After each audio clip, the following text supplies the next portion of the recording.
Bom, pessoal, estou voltando já para mostrar para vocês aqui o registro de agrotóxicos no Brasil, como vem aumentando gradativamente, tá?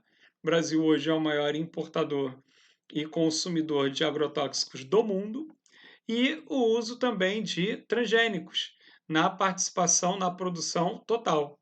Olha como também vem aumentando nas principais culturas nossas aqui o algodão, o milho e a própria soja. Tá? Então vem aumentando o número de agrotóxicos, vem aumentando também o uso dos transgênicos e há um certo receio com relação a isso, porque a gente não sabe efetivamente quais problemas de saúde isso pode vir a trazer para as pessoas, né, no futuro. Então, apesar de aumentar muito a produtividade, apesar de ser muito interessante do ponto de vista econômico para a produção efetivamente, como trata-se de comida, a gente tem um pouco de receio do que isso pode vir a causar para a saúde das pessoas. Tudo bem? Bom, eu gosto muito desse comparativo aqui. A gente faz a relação entre a chamada agricultura tradicional e o agronegócio no Brasil.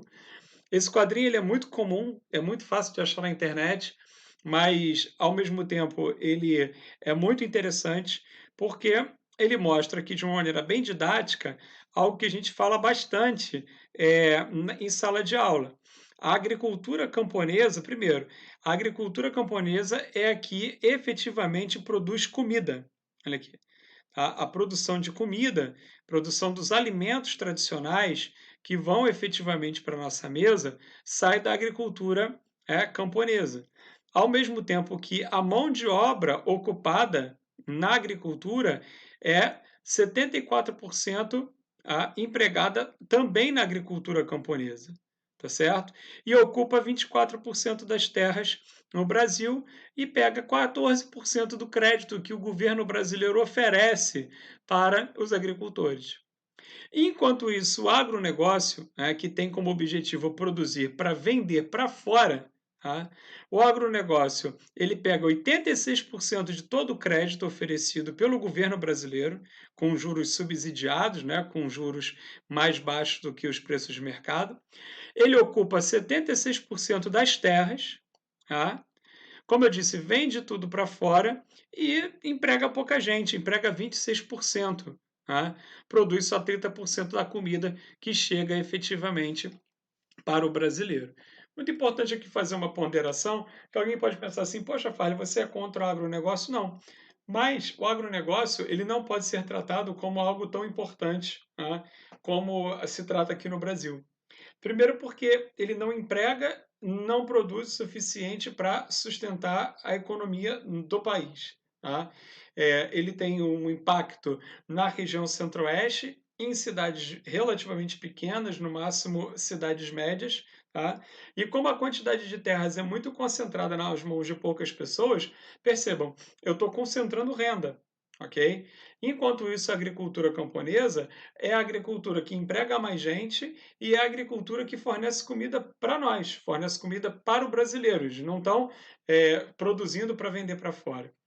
Então, deveria ser dado pelo governo brasileiro prioridade à agricultura camponesa e não ao agronegócio. Mas, infelizmente, acontece de o agronegócio ter mais acesso a crédito, a tecnologia, enfim, acontece que o agronegócio, com mais poder aquisitivo e, consequentemente, com mais poder político na bancada ruralista no Congresso, acaba tendo aí mais facilidades. Tudo bem? Bom, mas vamos voltar aqui para entender como é que funciona a distribuição de terras no Brasil, tá certo? Então, ó, percebam aqui, os chamados minifúndios e pequenas propriedades ocupam cerca de 30% da área, tá? E correspondem a 90, mais de 90% dos imóveis. Olha só isso. Os minifúndios e as pequenas propriedades no Brasil, tá? Eu vou arredondar os números, tá certo? Pega 30% da área agrícola no Brasil e concentra 90% dos imóveis. Então, olha isso: 90% dos agricultores brasileiros ocupam 30% da área agrícola. Já as grandes propriedades, elas ocupam quase a metade das terras no Brasil e apenas 2,3% dos imóveis, ou seja, apenas 2% dos agricultores, dos proprietários. É o que eu estava falando para vocês agora há pouco. Né? Então, olha isso. Os caras pegam a maior quantidade das terras, né? Os caras concentram a renda, beleza? E ainda vendem a maior parte da comida para fora. Olha isso.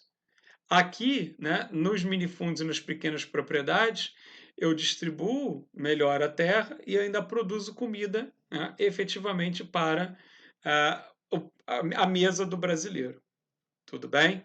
É nesse sentido que eu estou colocando para vocês que nós temos uma distribuição de terras muito desigual, por conta de uma concentração fundiária histórica, da qual a gente vai falar daqui a pouco, e nós temos um privilégio ao agronegócio, né, que acaba facilitando e favorecendo poucas pessoas e bem menos a economia brasileira, como muita gente diz. Tudo bem?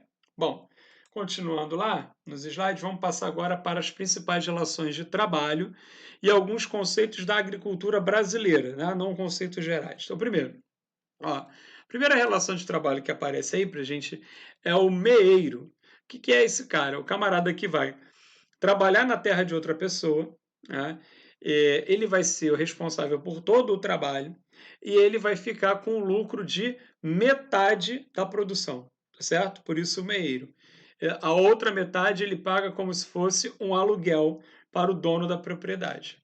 Me entenderam? Então, assim, imagina que eu sou um trabalhador rural, mas eu não sou dono da propriedade. Eu chego na sua propriedade, você não quer trabalhar, não precisa daqui, e te faço a seguinte proposta: olha, eu quero produzir aqui, o trabalho é todo meu, mas como eu estou usando a tua terra, a gente faz o seguinte: quando chegar lá na frente e a gente for vender a produção, eu divido, metade é minha, a outra metade é sua. Eu entro com o trabalho, você entra com a terra. Tudo bem? Se rolar, você vira meeiro, certo? Você passa a essa relação de trabalho chamada meeiro. O parceiro é a mesma coisa, porém, ao invés de você dividir a produção, você faz um acordo com o proprietário de terra, que pode ser 60-40, pode ser 30-70, enfim, vai depender aí do grau, né, de acordo que você conseguir fazer com o dono da terra. Terceira relação é o arrendatário, o camarada que vai lá e paga, né, para usar a terra do sujeito durante um determinado período, é uma espécie de aluguel. Tá? É claro que o dono da terra, né, por se tratar de uma área agrícola, ele normalmente pergunta, né, olha, para que você quer? Você quer para pasto, você quer para plantar? Então, dependendo do uso, o cara pode concordar ou não, aumentar ou diminuir o preço, né, dependendo ali do uso que o arrendatário propõe, tá certo? Para ele. Bom, seguindo aqui, a mão de obra assalariada, né, que é o camarada que trabalha numa fazenda e ganha um salário por isso, né, uma relação similar ao que a gente encontra em qualquer estabelecimento. Quinto é o atravessador, esse camarada, ele não produz nada e ele não é dono da terra. O que ele é? Ele muitas vezes tem um meio de transporte, um caminhão, um carro um pouco maior, e ele vai lá no produtor que não tem essa condição, normalmente os pequenos produtores, tá? Coloca o produto no caminhão, desce para o mercado, para a grande cidade, para poder vender, né? Acaba, como o próprio nome sugere, ele atravessa o caminho do produtor e do consumidor. E do comerciante. Então, ele vai lá, ao invés de o produtor, percebam, ao invés do produtor vender para o comerciante, que por sua vez vai vender para o consumidor, ou o produtor vender direto para o consumidor final, alguém vai lá e atravessa essa relação. Tá?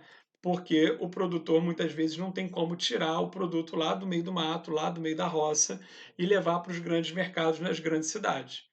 Tá? Então, essa é a figura do atravessador. Normalmente, a relação do atravessador com o produtor é muito tensa, muito conflituosa.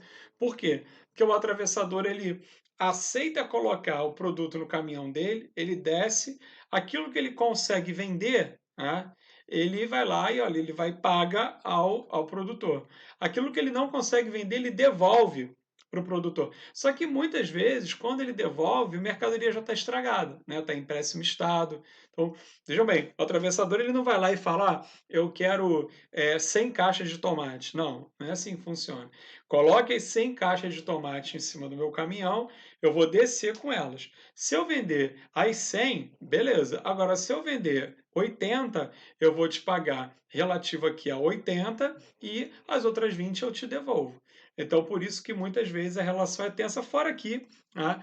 É, o atravessador muitas vezes mente o preço, né? Hoje isso está mais difícil de acontecer, porque com as comunicações mais eficientes, muitas vezes a galera sabe, está sabendo quanto é que custa o produto no mercado. Mas no passado, o atravessador mentia muito, né? Jogava o preço do produto lá para baixo, tá certo? E acabava lesando, né, gravemente aí o produtor. Normalmente essa não é uma relação bacana para o produtor. O atravessador fica rico e o produtor continua ali, né, na mesma condição. E por último aí o grileiro, que não é efetivamente uma relação de trabalho. Tá? O grileiro é o camarada que finge ser o dono da terra. Tá? Ele se apropria da terra forjando documentos falsos para justamente poder vender essa terra. O grileiro, presta bem atenção nisso, ele não tem a intenção de produzir. O grileiro ele quer especular com a terra, ele quer ganhar dinheiro com a terra, nada mais, tá certo? Tudo bem? Eu vou dar mais uma paradinha para a gente voltar no próximo vídeo.